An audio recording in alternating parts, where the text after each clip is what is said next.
یہ جہیز جو ہے یہ اسلام میں کتنی اس کی اہمیت ہے؟ یہ اپنا جہیز یعنی بیٹیوں کو جو ساز و سامان شادی بیاہ کے موقع پر دیتے ہیں، یہی پوچھ رہے ہیں نا آپ؟ جی فرمائیے۔ جہیز کے بارے میں تو اب اس بارے میں بھی فرات و تفریق ہے ہوگی۔ کچھ لوگ تو کہتے ہیں نہیں جہیز ہندوانہ رسم ہے، اسلام میں اس کا کوئی نشان نہیں ہے۔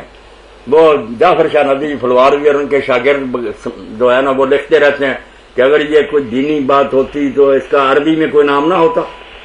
وہ لکھتا ہے اور رفیع اللہ شہاب، وہ بھی چیلا ہے نا اس کا جعفر شاہ کا، کبھی عقیقے کے بارے میں سوچتے منکر سنت ہے، کہتا ہے یار یہ جہیز ایک لفظ ملتا ہے، جہیز جو بالکل فوراً موت کو کہتے ہیں، آپ نے ماری گولی اچانک فوراً مر گیا، اس موت کو کہتے ہیں، مگر یہ جہیز کوئی نہیں عربی۔ تو میں نے کہا آپ کو پتا ہوتا تو پتا چلتا نا کہ عربی کا لفظ ہے۔ اصل میں معاملہ کیا، طالب علم بھی بیٹھے ہیں، پڑھے لکھے رہو گے، ایک صنعت ہے امالہ کہ الف کو نہ جھکا کر یا مجہول کی طرح پڑھنا، مثلا کتاب ہے نا اس کو کتاب پڑھے، حساب کو حساب پڑھے، یہ امالہ لفظ اصل میں وہ ہے صحاب کتاب، مگر امالے کی ہے۔ اب یہ ہے کا جہاز یا جہیز، جہاز ہے اصل میں، جہاز اور مرات اس کو پڑھا گیا امالے سے جہیز۔ اب جہاز نکال لیں گے آپ لوگوں سے تو پتہ چل جائے گا کہ وہ سامان جو عورت کے لیے تیار کیا جاتا، پھر آپ کو نسائی شریف میں مل جائے گا باب کہ تجہیز اور مرا، سامان دینا بچی کو، وہاں نبی علیہ السلام کا ذکر آئے گا۔ اب یہ کہتے ہیں نہیں حضرت علی سے پیسے لیے بغیر بناوٹی باتیں کرتے ہیں، کوئی پیسے نہیں لیے نہ کوئی بات، وہ الگ بات تھی کہ علی تیرے پاس کچھ ہے مہر دینے کے لیے؟ انہوں نے کہا اور میرے پاس تو کچھ نہیں، یہ درا ہی ہے جو میں یہ ڈھال ہے میرے پاس، تو آپ نے بیچ دو کچھ نہ کچھ تو پہلے فاطمہ کو، وہ مہر دینے کی بات۔ یہ چیزیں جو چکی اور بسترے اور سرانے اور جو کچھ حضور نے اپنے پلے سے لیے، الگ باب ہے نسائی شریف میں۔ اور یہ الفتح الربانی بھی جو ہے تدوین اس میں دیکھیں،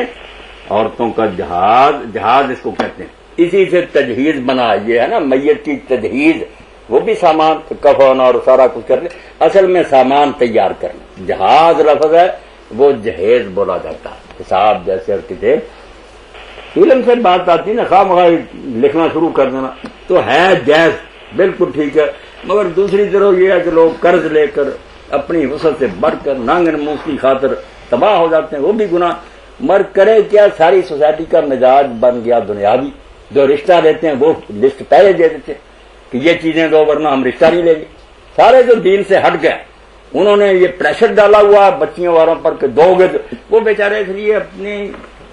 استطاعت سے زیادہ خرچ کرتے ہیں، یہ بھی ناجائز حرام کھانے والی بات ہے کہ زبردستی ان سے زیادہ لے رہا ہے، مگر اپنی خوشی سے اگر کوئی دے تو یہ کوئی ہندوانہ رسم نہیں، عربی کا لفظ ہے، دین ہے جائز۔ درمیان میں ایک مقولہ اور جملہ یہ آ گیا کہ جو کچھ ہم تو جہیز کے قائل نہیں ہیں، ماں باپ یہی کہتے ہیں لڑکے کے، لیکن وہ کہتے ہیں کہ جو کچھ آپ نے دینا ہے اپنی بیٹی کو دینا ہے، ہمیں تو نہیں آپ دے رہے، لیکن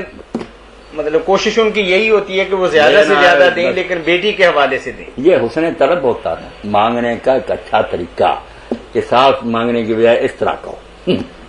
ہوتی ڈیمانڈ ہی ہے۔